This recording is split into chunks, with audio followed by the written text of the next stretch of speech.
Stacey, welcome back to OV Boss Babes podcast. Thank you. Cheers, babe.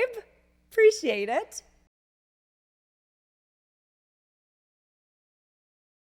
Stacey, I first featured you on the podcast back in 2021 where you were overseeing two businesses, Flint Honey and Fawn Fox. But let's go back to 2017 when you were only 23 years old. You were off on maternity leave with your first daughter. She was 6 months old. And you opened Flint Honey, which had initially started as a women's clothing and gift pop-up shop. So I'm trying to picture myself at 23 years old. I can't imagine embarking on entrepreneurship, but also thinking about that, I would have no business experience and you never did either. You were going into this so new, kind of on a whim. It was something that you wanted to do. So you had no business background. Nobody in your circle had much business experience. So what was that like for you? It was a little overwhelming to start, but I was really excited. So it was kind of easy for me to get going because I just had this vision and I just followed it. I had like you said, I had no business background. I went to school for criminology and psychology. And then when I had my oldest, Ellie, I was like, this is something that I want to try. So I just jumped into it, did the pop-up, like you said, and then moved on to Gore Street 3 months after. And yeah, fast forward to today, and that's it. It was overwhelming, but I'm so grateful I did it, and I loved it. But at 23 years old, though, Stacey, that is such a crucial and important time because you're still learning, you're growing, and you're still young. Not to mention, you're now a mom. You're now what we consider a younger mom navigating this. Where did you get this vision and idea for your store? Growing up, I worked in a lot of small boutiques, and I don't know, it literally was just in my head, and people ask me all the time, how did you do it? And I'm like, I just took it one day at a time. I brought my daughter with me to work for the first 6 months until she got into daycare. And, I just kept going just one day at a time and just going with my gut and what I wanted to do. The vision just kind of came to me one day and I've just followed it ever since. So. What were you doing beforehand? So I went to school and I was at Carleton University for criminology and psychology, and I was working as a personal assistant. And I went on to mat leave and just did this. We went to a show in Toronto, and I met with a couple different wholesalers, and I decided they helped me kind of with the process and learning how to do it. And that's where it all kind of began. Within, I think it was 2 months, I had opened the store when I decided I wanted to do it. I was very young, and I feel like I'm a little old now, but yes, I still am young. And I don't know. I just went with my gut the whole time. That's all I ever say to anyone. I just did it. Mm-hmm. One of the crucial points that I have found in my journey into entrepreneurship is having mentors and a support system, Stacey. I have been so lucky that there have been a lot of women that are my age and that have been also a little seasoned, who've been in the game for a little bit, that have been able to provide me the direction, resources, guidance. What was that like for you? What was your support system like? My family is huge. My parents, neither of them had any business background at all, as well, but they were my main support system. They helped me with Ellie, and now they help me with both the kids. My friends, I wouldn't have been there without my family or friends. They helped, push stuff on social media. They were there helping set up. They were there helping me with the kids. I remember when I first started, I had a couple girlfriends literally come and work. No retail experience whatsoever, but I just needed one day off. Yeah. And they were there helping me, never took a paycheck. I have a great support system, and that's the only way that I'm able to do what I do, because I have basically 15 parents for my girls. So it's funny, It's funny how we as women and as moms find our village, but also we need that village as well in entrepreneurship, because you're right, you're going to burn out in some capacity if you don't find those people around you to help out. Totally. And especially when you find people who aren't in it for the money, that are looking well, what's in it for me? If I'm coming to help you out for the day, do I get a discount? Yeah, exactly. It's a breath of fresh air when you have someone do that. And then the other thing too is now, I have a team of staff that... An amazing team of staff. I literally can't even like explain how amazing they are. Like I wouldn't have gotten through everything that I have to this point without those girls. And like I can leave and go on vacation and not have to worry about a thing. How amazing like, is that though, when you find that? It's hard to find. It is hard to find. Very hard to find. But once you find them, it's like, oh, don't leave me. Stacey, I want to go back to a challenging and difficult time in your life. It was in 2021, like I had mentioned when I first approached you to be on the podcast. And it was during a time in your life that you were dealing with some personal changes where you wound up becoming a single mother to your second baby girl who was only 3 months old at the time of your recording. Why on earth did you say yes to coming on the podcast with me? I tried really hard, and I still do, to separate my personal life from my work life. Actually, going back a little bit further, when I first opened, everyone was like, why didn't you open in Marrickville? Because that's where I'm from. And I was like, I just really want to separate my home life from my work life. So when I found out everything that was going on in my personal life and we separated, I was pregnant. And it was a very difficult time, but I worked really hard at drawing that line between work and personal. So when you approached me, I was like, this is huge. Cause I mean, everyone and their dog knew exactly what was going on in my life, even though I did try to keep it separate. So when you had reached out, I thought it was the perfect time to kind of just like, kind of get back into things and try and focus back on my business rather than my personal, everything that was going on in my personal life. So that was the main thing. And when I was working and like when I was talking to you, like it was like a relief. Like, it was like, I love what I do, and I love my shops, and I love my customers, and I love all my support system. And that was kind of like me attempting to kind of get back into things. So, well, it's funny. I was listening back to our conversation back from 2021. And I mean, we cringe when we hear, our initial first stages of entrepreneurship and business, and we're like, oh my goodness, like what was I talking about? We were going off on a rant. But one of the interesting things that stood out to me, Stacey, was that you were so composed. You were just yourself. And I think that that's why we had that connection so early on too, was like, we really did connect during that interview. We did. And I had no idea what to expect going into that interview. It was so funny. Like, again, I had just, figured out a lot of stuff in my personal life, and I was sitting there thinking, oh my gosh, I hope I don't sound like I'm off my rocker here. But we had so much fun, and I was so relaxed in it. So yeah. So you actually now have a third store that you recently opened, which we're going to get into next. But as a single mother of 2 girls, how do you manage to juggle 3 businesses and oversee everything yourself? My honestly amazing team of staff is huge. I wouldn't be able to do all 3 of them without that team. Also, my family and friends, they're great at helping me when needed, keeping a really strict routine and making sure I have time for me and myself, and allowing myself to disassociate from both family and work for, short periods of times also is really good for me. I try to just balance everything as best as I can. I'm not perfect by any means. But what does that look like though, Stacey? Because it's easier said than done, right? To say that I've got my team, I've got my village, I've got staff that can oversee things, but like, what does a work-life balance look like for you? Chaos, I guess you could say.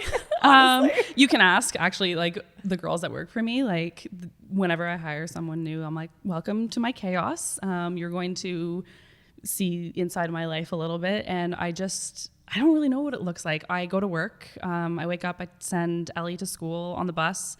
I drive Evie to daycare. I get to work. I usually work until about 2:33, and then I have to go and get my youngest from daycare to be back on time for the bus.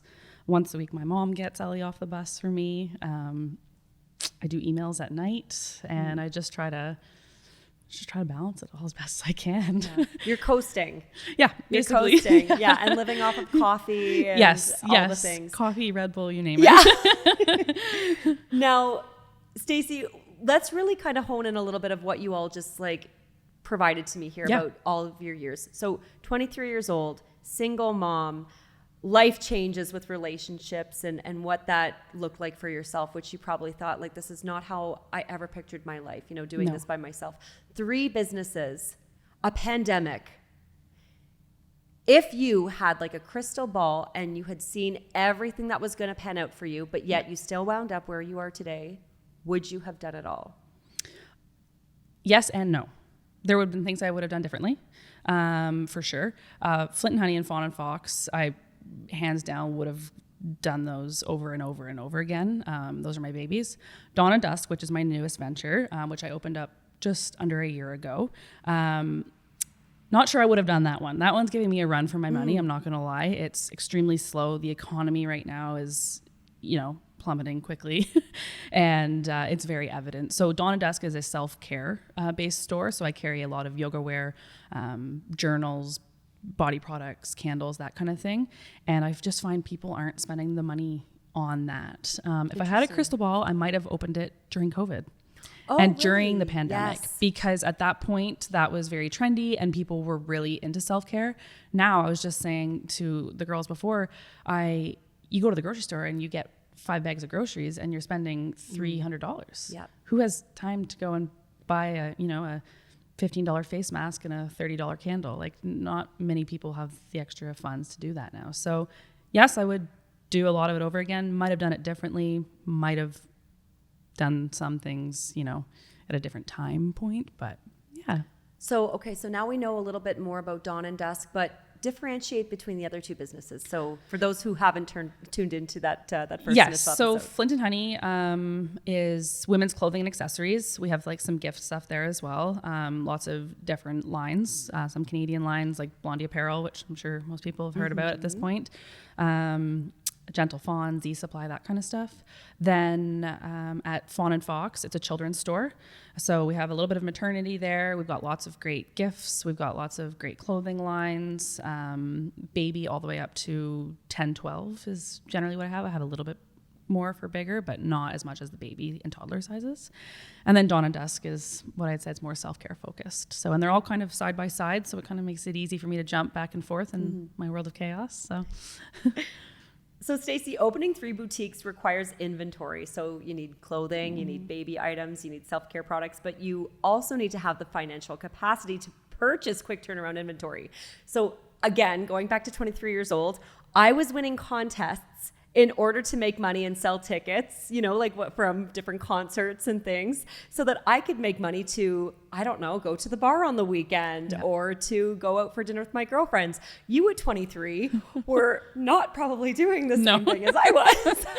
No, I was working, going home. Yeah, exactly. You were not living the life that I was, that's for sure. But you were having to look at investing in yourself, and you were also trying to seek different resources for funding opportunities and grants. Total different mindsets at 23 years old. Yeah. Where did you learn about that stuff? So funny enough, I actually didn't learn about it until about a year into my business. So I was lucky at the start. My parents helped me buy a lot of my displays. We got really lucky. It was right when Sears was closing, actually. Oh, okay. And they blew out all of their clothing displays and stuff. So I ended up getting really lucky. My parents helped support me getting the displays and stuff like that. And then the rest, I just kind of built it as I sold. So there was that. And then about a year in, I took advantage of the Small Business Advisory Center, the one in Smith Falls, and I was able to get a grant for them for some signage and some advertising and stuff like that. So that was really good. That was really helpful. But other than that, that's the only grant that I actually did get. Hey, it's Jen from Wilder Waters, and you're tuning in to Ottawa Valley Boss Babes podcast.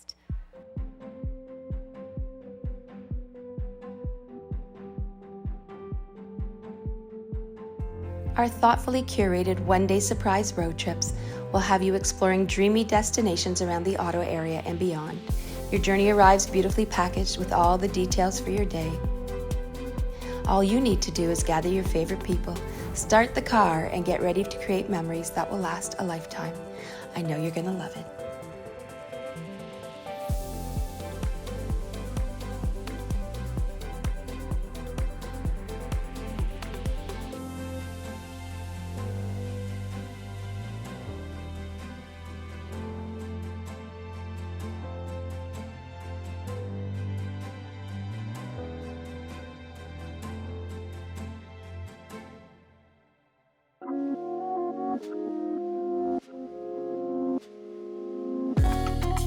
With a fabric obsession that started in her early 20s and having accidentally learned how to quilt, Fast forward 25 years with a pause in time for work and raising a family, Amy, owner of the Plaid Cow, rediscovered her passion for sewing and all things fabric and opened her glorified sewing room in downtown Perth.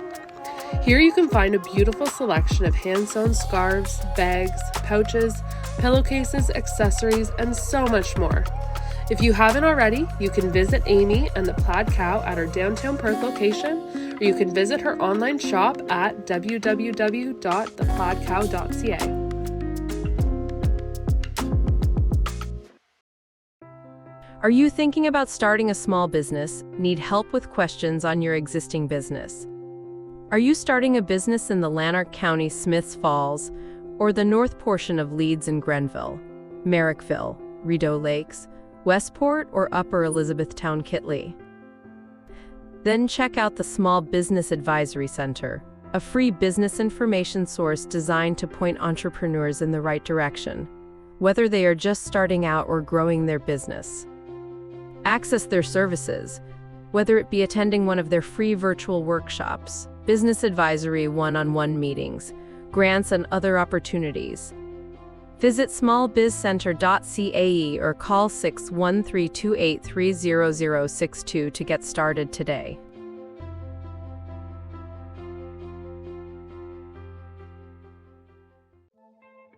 Pretty Little Treats is the Ottawa Valley specialty baker, making your Insta-worthy cupcakes, specialty cakes, cookies, and macarons come to life. Place your next custom order with Pretty Little Treats and check out our work on Facebook and Instagram. Hey, it's Jen from Wilder Waters, and you're tuning in to Ottawa Valley Boss Babes podcast. Stacey, one of the biggest challenges that business owners face is coming up with creative content on the socials to not only entice people to want to come in and shop or place that online order, but to create a visual idea as to why they might need that piece of clothing or that product or item. So what does your social media strategy look like, and how are you getting creative on all three of your accounts, no less, to increase brand awareness and gain the attention of new customers? Well, let's start with saying I hate social media. Don't we all? I hate it. It's so exhausting.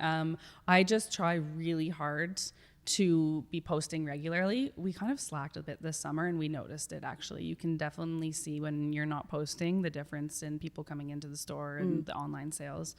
But we just try to do as much as we can with actual real people in the clothing in the store. So taking photos of, some of my staff or friends, stuff like that. We love it when customers send in photos because we post those as well, because it just allows people to see that it's real people and like real bodies and like real fashion that people are into right now. So we try to do that as much as we can. We stay relevant with stories, and we started doing some TikToks as well. Yeah. I love them. I love them. Like, you guys are so much fun because you can actually genuinely see you, and I can't for the life of me remember her name. She just went away to university and my heart is broken about it. So, but you guys have like the creative content that you have to come up with, as well as like trying to time everything so that it matches. It's like, everybody knows it. It takes an hour to create that reel or TikTok. It takes so long. There's been days we've been doing it and we literally like close the store for 10 minutes and try and do some of them, but we hated the idea at first. I'm glad that you do it though. We love it. And we have customers from all over be like, oh, we saw you on TikTok. Yes. No way. That resonates though with people, is seeing that realness that goes on behind the scenes, but also kind of circling back to what you were saying about like real models. Yes. And I say real models because you're having people come in and model your clothes, but when people can recognize and see that authenticity of people that are like, that person looks like me. Yeah. First, exactly. right? Yeah. Like, people resonate with that, and that hits closer to home. Totally. And when I can see somebody that has a similar body shape like me, I am more likely to buy that item versus seeing that standard model that we see on fast fashion sites that don't resemble the standard person. Oh, 100%. Right? And like also they love it. Like, oh, I saw you in like the Instagram post or like, oh, that looks so good on you. And doesn't that make somebody feel good? Yes, 100%. You make somebody's day by making them feel empowered to say, wow, I feel really beautiful in that outfit. Yeah, exactly. Yeah, it makes a huge difference. So that's pretty much what we do for socials, no real skills there. We're just, again, winging it. Now let's take a turn and talk about something that many retailers face in business, and that's customer theft. Something that, Stacey, I really appreciate that you were vocal about on your socials. According to a 2023 study, retail theft accounts for 37% of those losses in business. How often have your stores been targeted with theft throughout your 6 years in business? I honestly wouldn't even be able to count how many awful. times. It's bad. Like this summer alone, over at Fawn Fox, we counted the other, I can't remember the number off the top of my head now, but it was like 23 kite baby sleepers, which are $44 a piece, missing. You know, I've caught a lot of people red-handed in Flint Honey. A couple of weeks ago, actually, I followed someone down the road and had to deal with that. Good for you for calling them out. I tend to, some people don't like it, but you know, I tend to post their pictures on social media and I can find out who they are pretty darn quickly. So yeah, it's unfortunate. And like the difficult thing is, which a lot of people don't even know about, is we can't incorporate theft into our costs. Like a lot of the big box stores, like, you know, Walmart and like wherever, they incorporate theft into those costs. But with us, we can't do that because we are already trying to keep our prices as low as we can. And we just can't afford to incorporate that cost in. So it sucks because everything that comes into that store, it's paid for, right? Mm-hmm. And so you're technically stealing straight from me, and it's annoying. It's very, very frustrating. Mm-hmm. You're a business that's trying to succeed and show up every day. We don't have the luxury of a regular business that, like, if you're there or not, you're still going to get paid. Yeah, exactly. Right? Yeah. If you have a crappy day where you don't make sales, that affects things, right? 100%. Like, and so when someone steals from you, that hurts more than just the dollar amount. Yeah. That hits close to home because somebody actually had the audacity to go into your home. Yeah. Because your store is your home. They're going in and taking something from you without thinking twice. And they walking do it away. right in front of you. Like I've had videos of people right in front of the cash, and I'm right behind the cash doing inventory, whatever else, and they'll just take it and go, and it's just like, that's so shady. Yeah. Yeah, we have to keep driving home this message so that it stops happening. I know, it's ridiculous. And it is like, it doesn't matter the amount of security cameras you install. I really appreciate when people actually like take the time to share this because, again, I do think that this is something that's not talked about. And well, you're almost shamed sometimes. Like, yeah. I've had people come into my business yelling at me for having like their daughter's photos posted. I've had people threaten me on social media saying this person did not steal, remove their photo. I've had it all happen to me, and it's just like, well, I'm not going to post it unless I have clear video footage, and I just want to know who it is. They stole from me. Like, it's. Have you ever had an unpaying returning customer? Oh yes. I shouldn't even call it a customer because they're not paying. Yes. But yeah, I really, have. Yeah, multiple times. How do you deal with that? Usually I don't do too much. I contact the police generally. But there's not much I can do unless I'm catching them do something. I keep an eye on them. Most of the time at the beginning. That's ballsy. It is. That's ballsy It to is. like show your face at again. the beginning, I didn't charge people. So that was my fault because I was still like new in the game, and I was like, oh, you know, I'm sorry. Like, I feel bad for posting your picture. And then you get to a point where it's like, all right. You have to set those enough. boundaries for yourself. Yes. And my sister and I actually just had this conversation in the car actually on the way here today about talking about setting boundaries. And you really have to set those boundaries for yourself in business and not be nice all the time. Oh, yeah. And like, it was hard. It was really hard for me. It was actually one of the police officers that he said to me, it was like a $5 lip balm. And he was like, Stacey, charge them. And I was like, but like, it's a lip balm. Like, you know, he's like, it doesn't matter. It's going to teach them a lesson. Yeah. And it's also going to set precedent for like the next person that comes in. Oh, well, she was charged over a $5 lip balm. Do you really want to steal from her? Mm-hmm. I'm like, okay. So ever since that conversation, I've started being like, okay, it doesn't matter what it is. You can steal a $1 sticker if you want, but your picture's being posted and you're being charged. Well, we've learned that too in the media when we saw Lindsay Lohan. For theft and stuff. Yeah. And like, it was like, oh, well, she's a celebrity and stuff. But it's like, why should somebody like that, you know, get away with it? Especially somebody who has so much money that they can purchase that. And I've had $5 people lip who balm. are well known in the area that don't need to be steal from me. Yeah, so don't do it. Exactly. Don't do it. Yeah. Well, being in business now for 6 years, maturing and growing with some tough business and life lessons in the way, I'm sure you've learned a thing or two about how to survive, thrive, and just get by. Because not every day, like I was saying, Stacey, is going to be profitable. And there are days that you want to just throw in the towel and walk away. How do you keep going and continue showing up? My kids are a big part of that. I try really hard to just kind of be someone that they'd be proud of being. So that's a big thing for me, is I just keep them in mind. Again, I have some great people in my life that keep me moving forward. And when I'm feeling down, they help bring me up. Got a great therapist, as we all should. I love that. Therapy is so crucial. Yeah, family, and that's pretty much it. I love coming to work. I love going to work, and I love being there. And, you know, I have a great partner. I've got great friends. I've got a great family, and there's not much more I can really ask for. That's the reason I keep going. You should be proud. Well, thank you. No, you really should be, because look at how far you've come. Look at what you've accomplished in all of these years. You know, right? Sometimes I do like look back and I'm like, holy cow, like what a couple years this has been. But yeah, like I said, I take every day and just one day at a time. Yeah. And yeah. Well, I'm proud of you. Thank you. Stacey, we can't end our chat without talking about the downtown Perth community and how you've developed relationships with customers and business owners and the value of supporting one another to strengthen each other's businesses. How have you done that?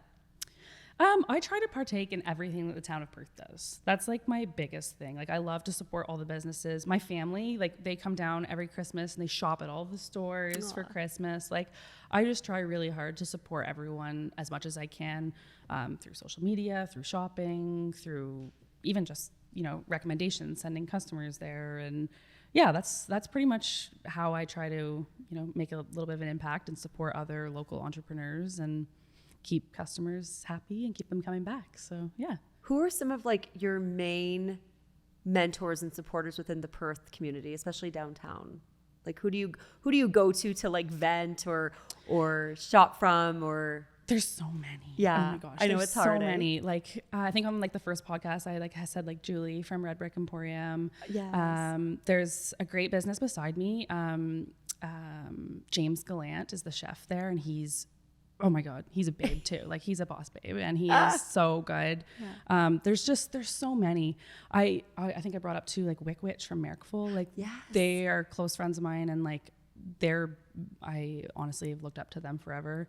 Another one actually I wanted to tell you about. Have you ever heard of the Recollective in Ottawa? No. Okay, so they were going to be my shout out. They aren't from Perth, but they're amazing. Okay, well, so this is your boss babe that inspires you, that you want everyone to know about? Yeah, yes. Okay, well, so there's so many, but I'm going to throw this one out there okay. because like I think I named everyone in Perth last time, and like there's just so many in Perth. I love them all. Yeah.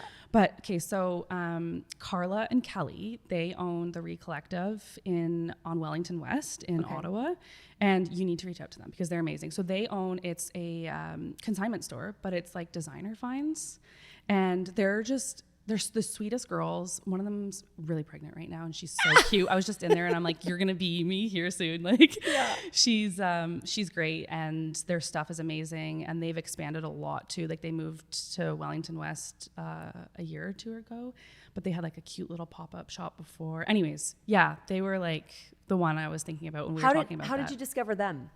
Social media. Yeah, social media.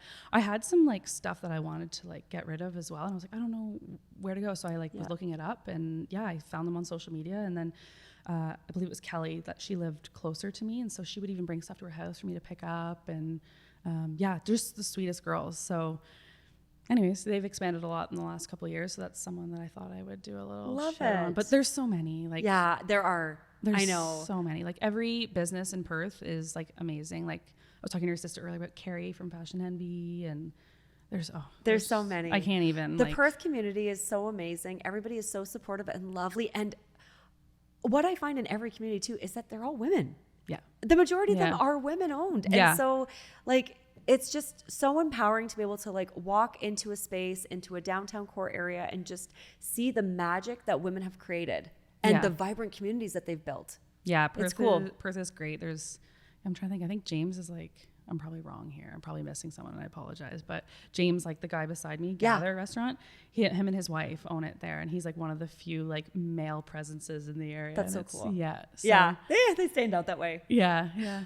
Stacey, where can everybody find you and your 3 businesses on the socials, as well as your websites and anything else that you want to plug and promote? So we're in the middle of redoing our website, so soon they'll all be on one, which will be amazing. Smart. But right now you can find us on, we can just Google our names and our websites will come up. But Flint and Honey handles Flint and Honey on Instagram, Fawn and Fox Perth, and then Dawn and Dusk Perth. So yeah, they're all there and they're all connected. And yeah, we do online sales, and we're all stores are almost side by side. So.